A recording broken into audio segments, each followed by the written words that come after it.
they're stopping the fight. Wow. Corner stoppage. Whoa. Okay. Round is stopped. Devin Haney defeating Abdullaev via fourth to fifth round intermission, so to speak. Corner stoppage. Haney looked good. I mean, he looked in control. He was landing right hands at will. And to be honest, Abdullaev wasn't going to win that fight. So good on them on not wasting their fighters' health and just, brain health overall for another 8 rounds of damage that he was going to sustain and maybe even a finish. On top of that, our time, because there was no point in continuing that fight at all. There was no point. But calling, guys, 323-870-4051. Press 1 to get in the queue. International callers, Skype, Mixed Combat Radio. Rob, you better call in some way. I don't know if you want to do Skype or StreamYard. So I prop StreamYard's back up, Rob, if you want to jump on.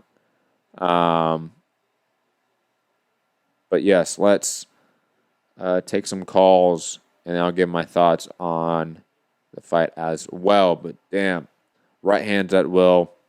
The jab controlled the entire fight. And again, Haney values control. That's one of the things that he values more so than anyone else in this game, especially from the prospect level. And shout out to Abdullev's corner for stopping the fight. There was no reason to do that. Or I should say, no reason to continue the fight. Unknown saying, are you doing a live show tomorrow? We are definitely doing some sort of shows tomorrow. To what degree, I do not know. We have a Skype caller. Hold on. Skype. Who is this? Daryl? Hey, what's up, man? This Unknown. Unknown. Yeah. What up, man? Hey, man, I just wanted to call in, man. I appreciate everything you do, man. No, I appreciate you for listening for this long, for sticking around with me and Rob through everything, man. I really appreciate it, man. Truly. Oh, so you knew what I was talking about when I said the other stuff, right? Yeah, of course. Okay. All right, man. I'm gonna mute my mic and just keep listening to the show, man. Thanks again, bro. Thank you, man. Always appreciate it. All right, man. Let's go out to who else? Let's go to some more calls. Let's go out to Santiago. Not in LA. He was in LA. Now he's in New York right now. But Santiago, thoughts on Haney's performance? Pretty much a ho-hum experience for me. Like you said, it's not really a fight that was supposed to tell us something the same way that the Avery Sparrow fight was supposed to tell us something about Ryan Garcia. We kind of figured he was going to do what he needed to do to get the win, and he pretty much did just that. He obviously showed himself to be, a class or two above his opponent tonight.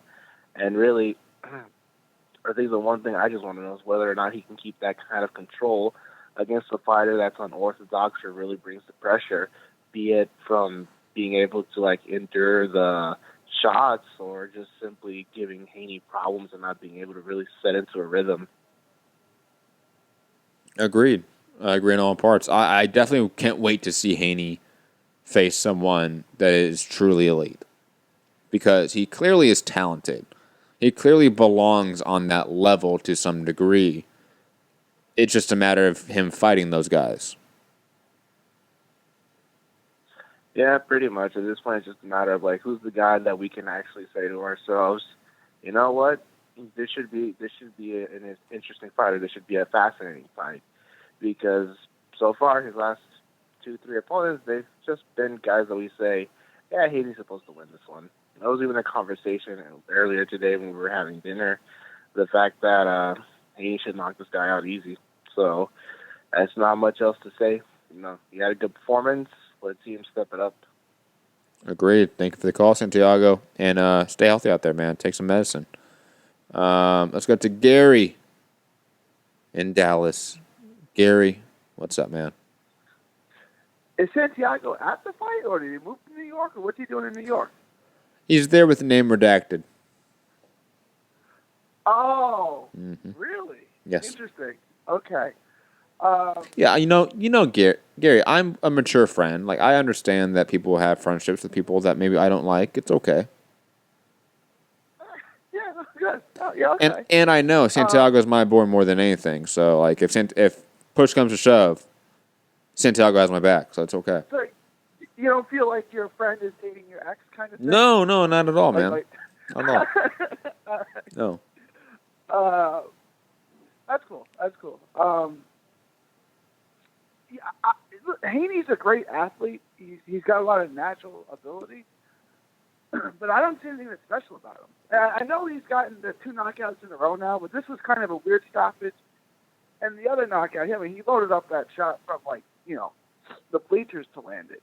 I mean, I don't see anything special about his power, even though he's getting stoppages. I don't think anyone's saying that he's a knockout artist. Okay, good. Respective to, like, Ortiz, who, like, his game is sort of predicated off of knockouts and being that aggressor and being that sort of combination guy. Haney's probably the antithesis to that. Okay. Yeah, like Roy Jones Jr. wasn't looking for knockouts, but the power and the speed was so No. I understand completely. But you can also have guys like Bernard Hopkins, who doesn't have the most power. A lot of his wins were via decision. He had some KOs, obviously. He had some TKOs as well. But that wasn't predicated off of power. It was more predicated off of skill and landing certain shots and going to the body and making that a priority. Obviously, lighter weight classes are more common to have guys that are really talented but not the most heavy hitters. A la Purnell, a la certain guys like that.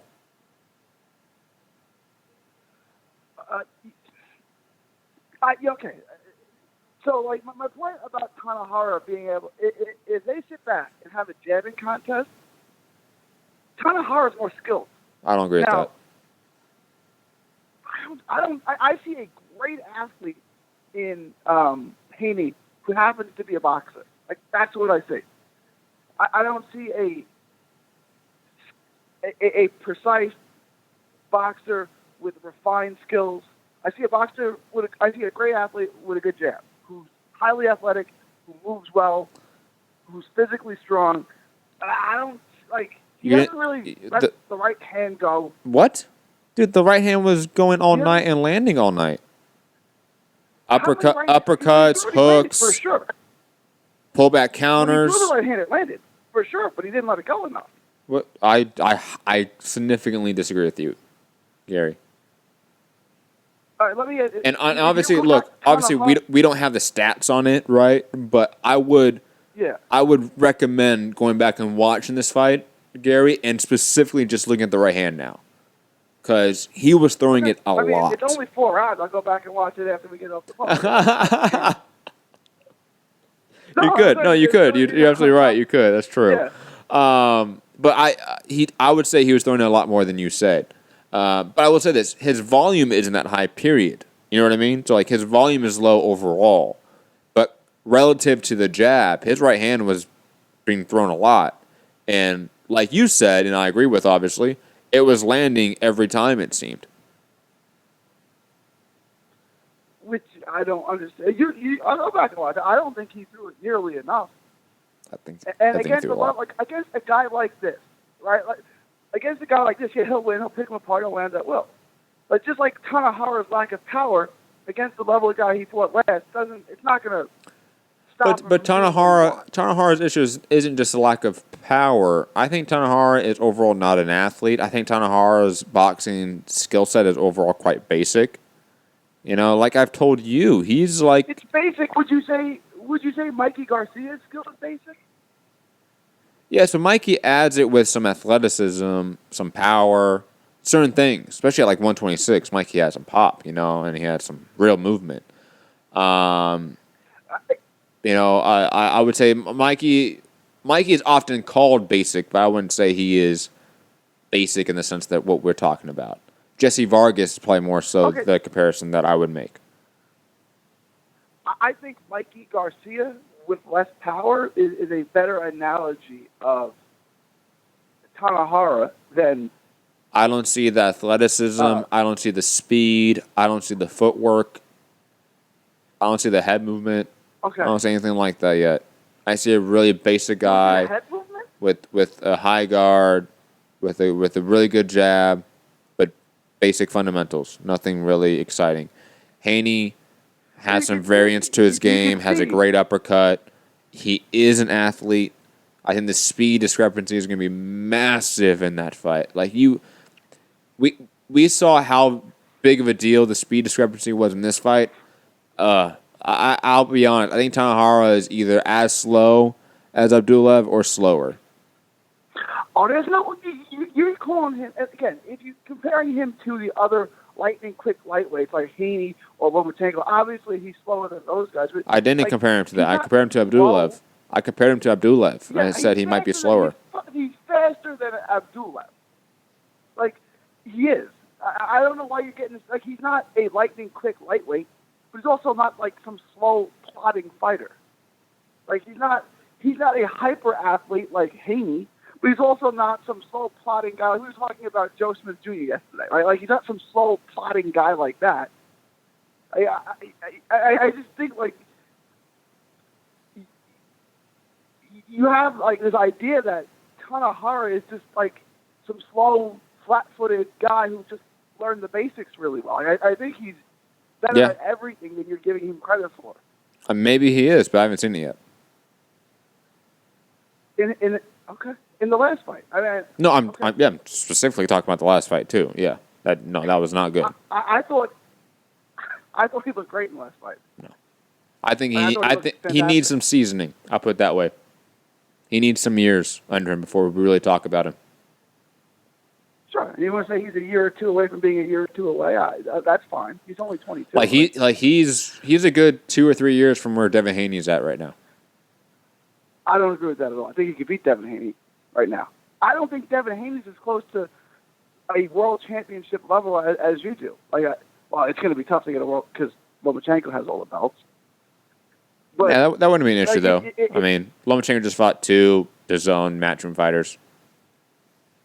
But I think in order for Haney to get a belt, he'd have to be either Lomachenko. Oh, okay. I thought you meant from just a pure making the fight perspective. Okay, I understand what you're saying. Well, of course, I mean, you have Loma at the top of the division, and Loma's probably going to beat the winner of Come Lopez. So, yeah, it's just going to be Loma at the end of it. It's going to be rough. But it's a good fight. I'll take it. I do wish he would fight somebody else that's more of a legitimate top 10 opponent before, to be honest. He should fight Hector Tanahara next. No, that's not a top 10 fighter, bro. That beating up on one of Golden Boy's prospects doesn't do anything for him. It doesn't. It would do a lot for Tanahara though. Which is what getting beat up by Devin Haney would do nothing for Tanahara. Yeah, I don't think he's going to get beat up by Devin. He could lose, but I also think he could win. I think he could out-jab him, time him, and out-jab him. I'll be honest, Gary. Your history right now, or your record right now, today, with Texas prospects is pretty low. Okay, Rashad Hicks got knocked out in the first round by Daenerys Lusinoff. It's not looking good for you and your prospect picking. I picked him. I picked Hicks because that's my guy, right? Like he's a great dude. He's a great person. And he's only fought at the Texas local level, right? Like he fought at Texas club shows and small venues. Like I had no idea how he was going to look against a gold medalist, and he was out of his league. It looked like. What do you want me to say? Like he stepped up and. Okay, Gary, 92 in the chat is saying Javier Fortuna versus Devin Haney. Buy or sell? Oh, I buy that. I buy that all day. I mean, Fortuna would probably miss weight, but no, that's a great fight. I would love to see that fight.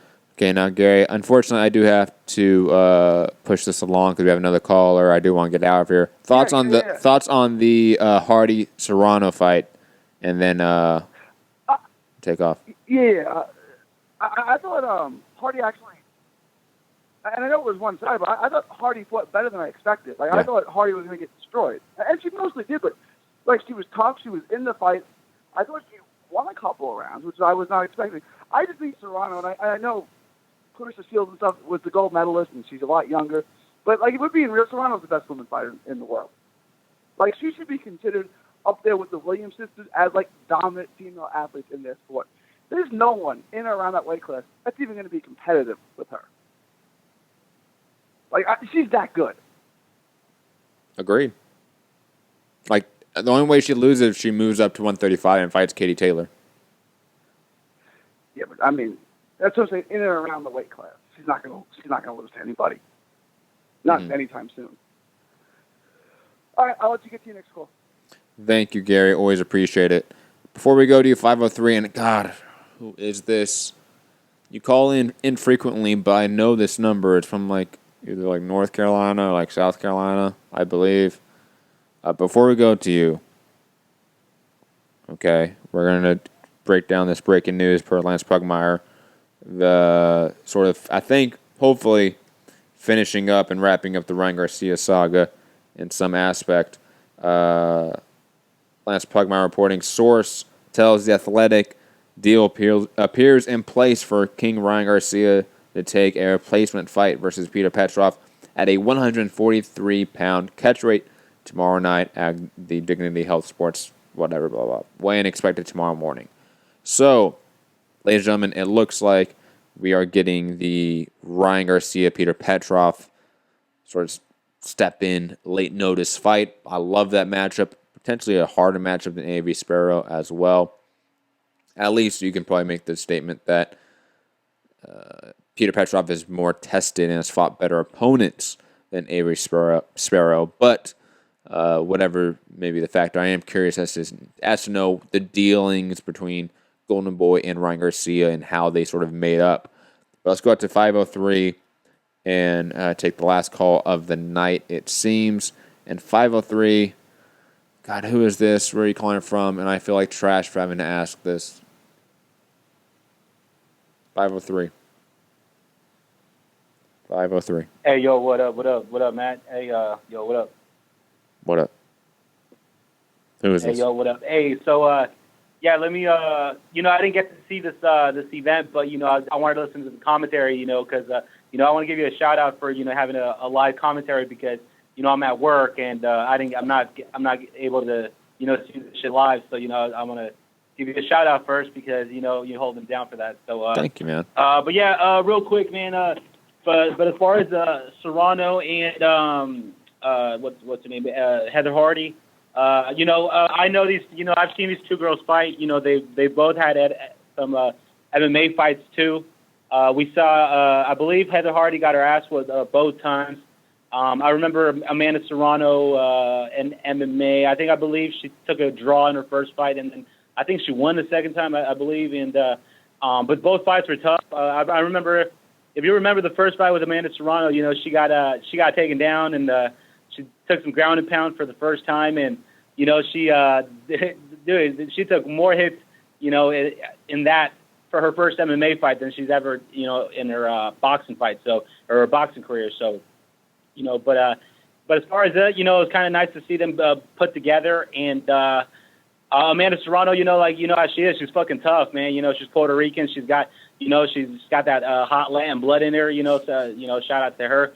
But we all saw this coming, and in all honesty too, man, I want to give props to Heather Hardy because I thought she was going to get TKO before the fifth round, and just didn't think she had I just didn't think I just thought she was too small. She didn't, she doesn't pack a punch.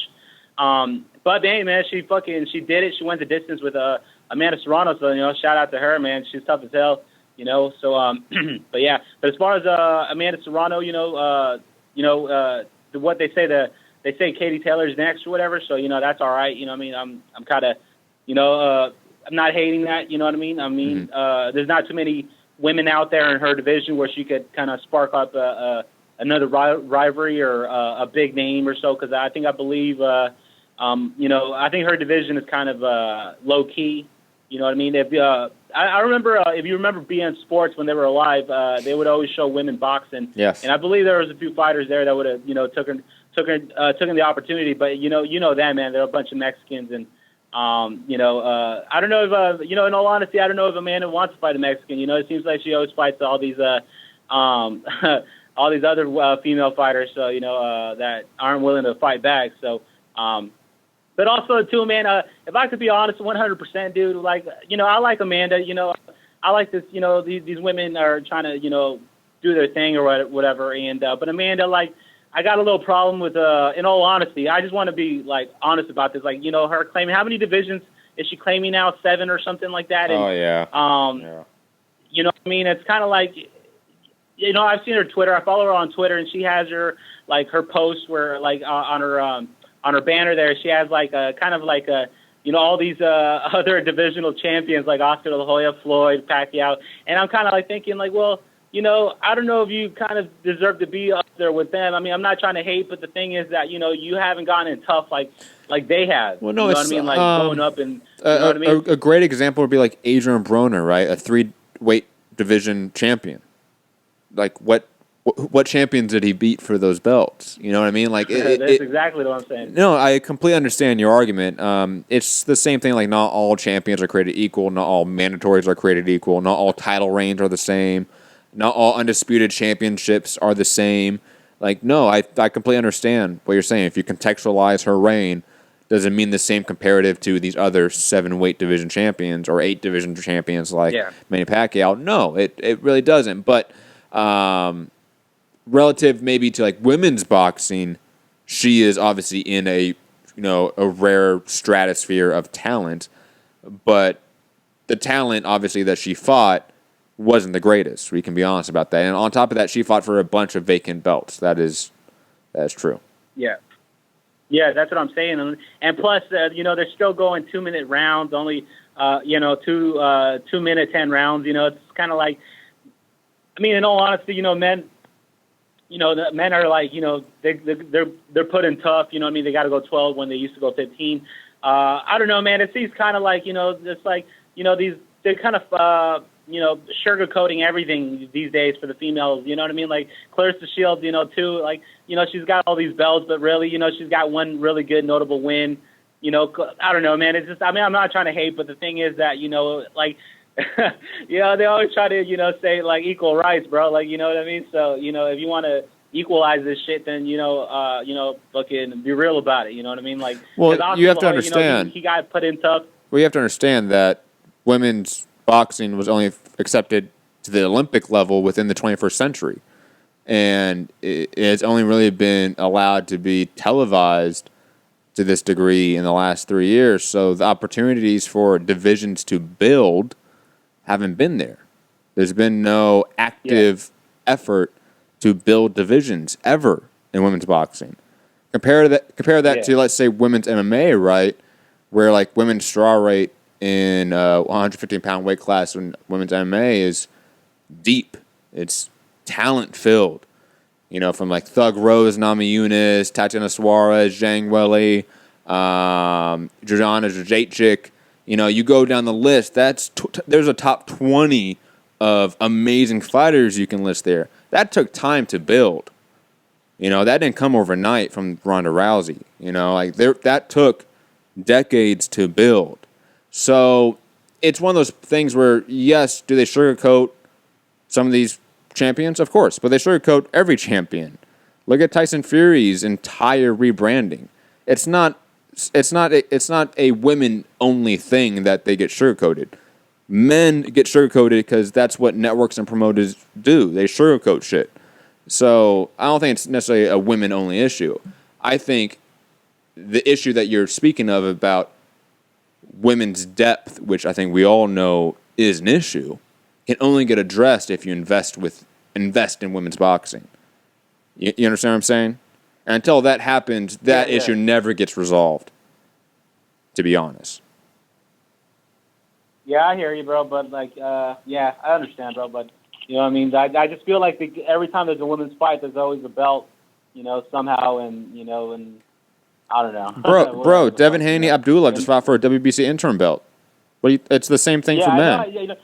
Yeah, that's true. Which I 100% don't agree. Like, it's an interim belt. Those kind of should not be defended. But I get it. It's boxing. There's so many belts out there. It's a thing, right? But it's just.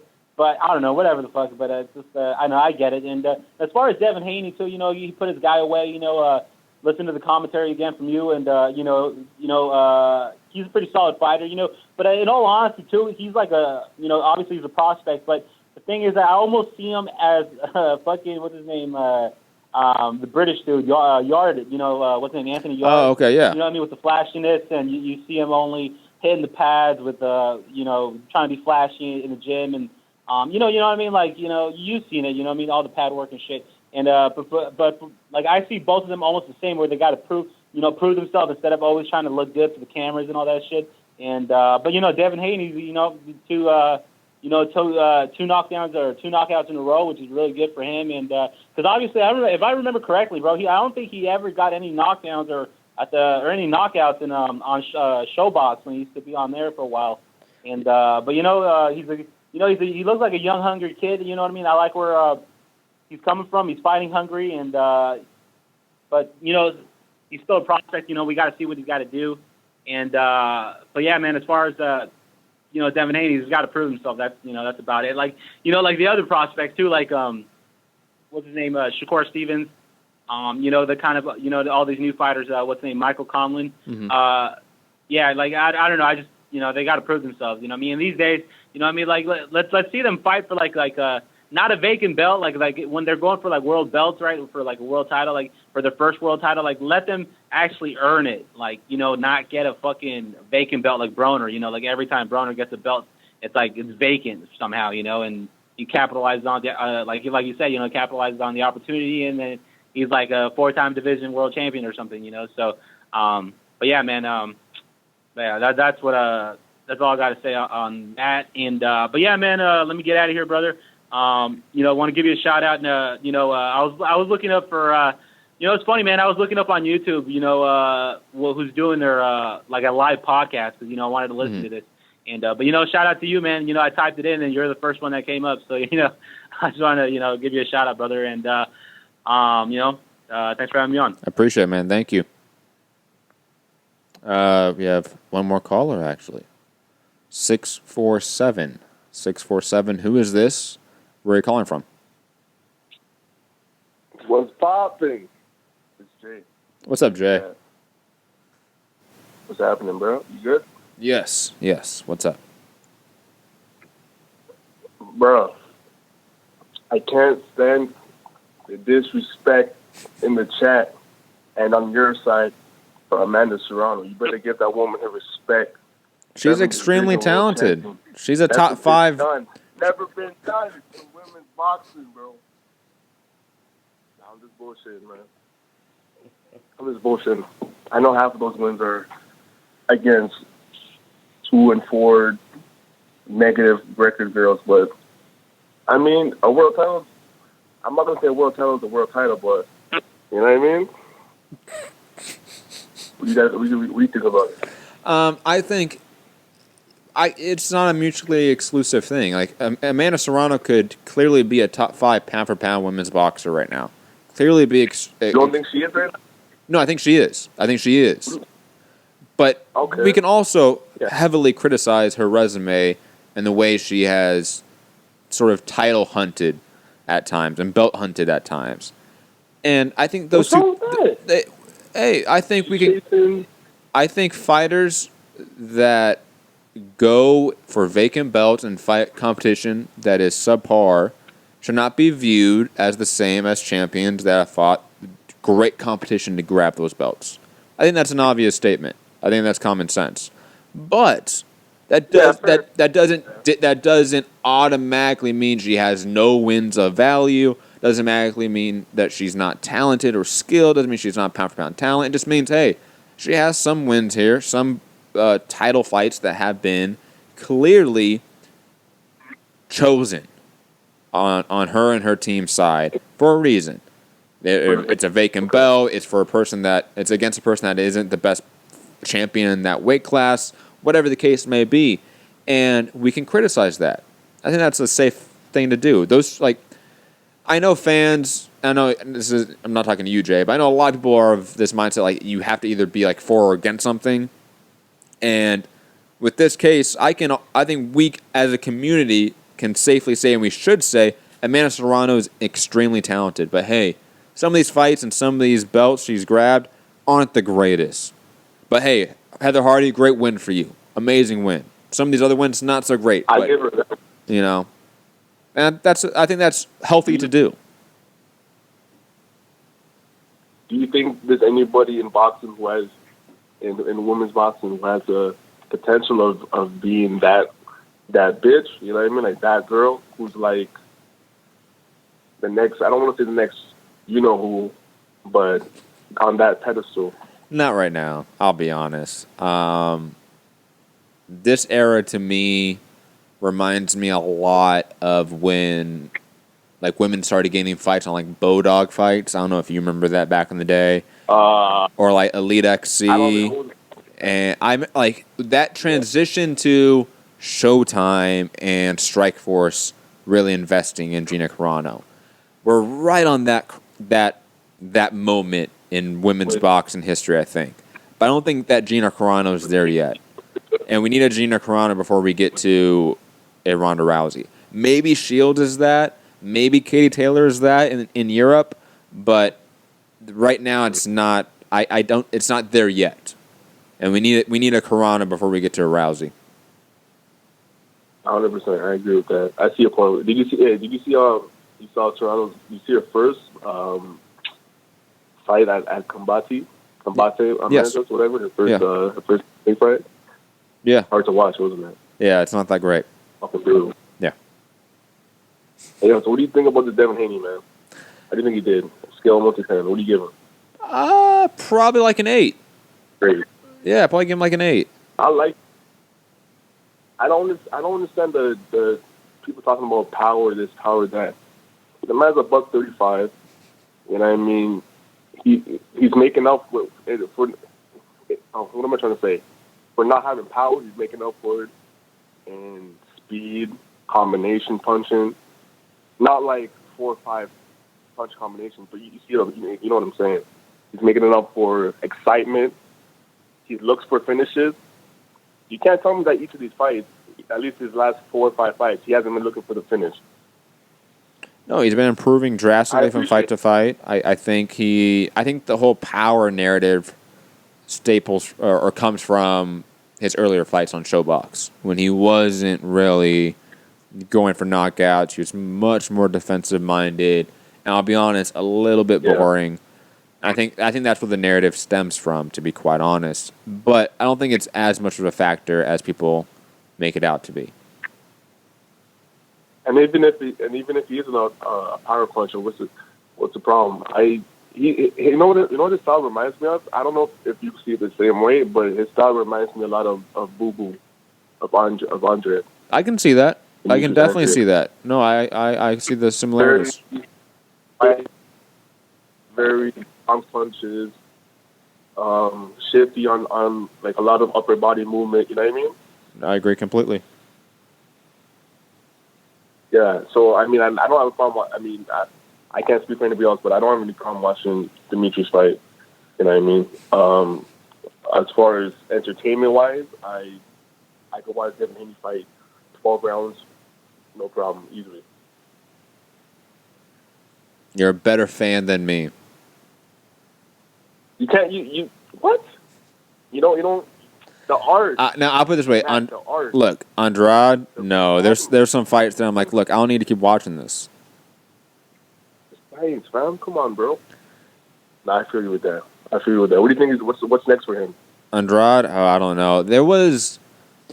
Look, he's going to be at the press conference tomorrow in LA for the KSI Logan Paul. I'm going to be there. I don't know if they're going to announce his next fight that's going to be on that card or whatever, but he's going to be there. That's what they said on the telecast. So I'll get a chance to ask Andrade what's up and why he wasn't mentioned more for a Triple G fight or a Canelo fight. Really? But I'm talking about Haney, but no, that's interesting too, because I need to see Andrade fight a top 3 guy, man. I can't watch him fight the Suleikis and the Akovovs, whatever the hell, the Walter Kawaka, whatever. I can't. Walter Katendokov. I'm sorry, I can't deal with it. Yes. The legend, Walter. Like, I don't need to see him fight Triple G or Charlo. I think one of the first questions I will ask him is, why are there not ongoing public negotiations with Jamal Charlo and PBC for unification? Why have there been no offer sent off? Why has Eddie Hearn not been out in the public saying, hey, we've sent an offer to Charlo and Heyman?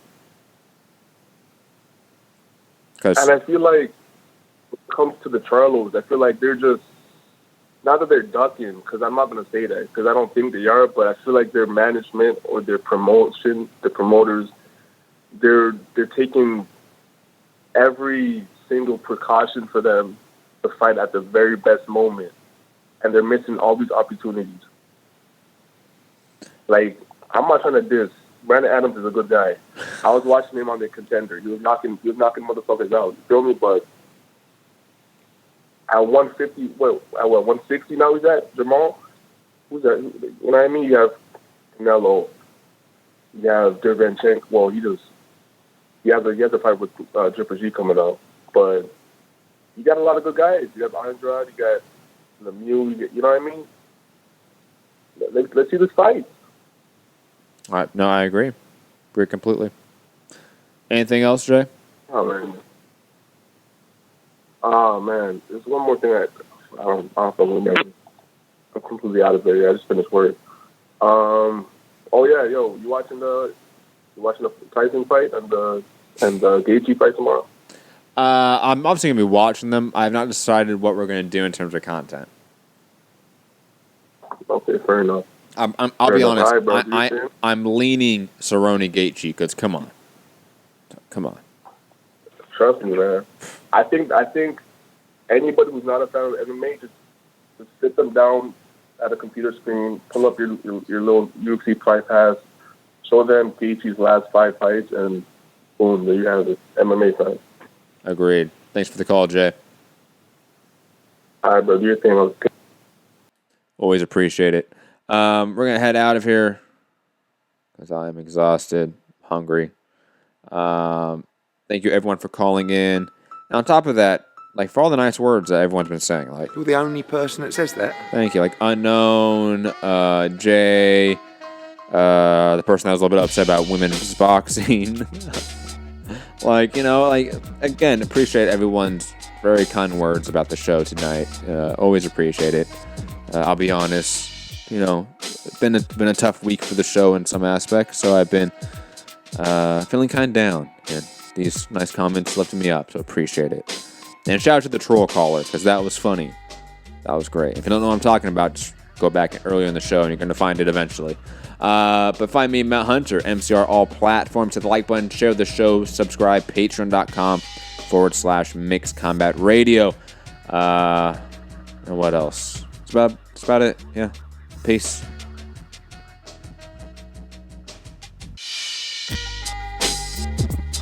Fuck that shit. Fuck boxing. Fuck boxing. You're the only person that says that. Everybody's on steroids. The whole UFC, everybody. I am Phil. I'm very Phil. Who the fuck is that guy? You disrespect boxing, you piece of shit! Hey, pussy, are you still there?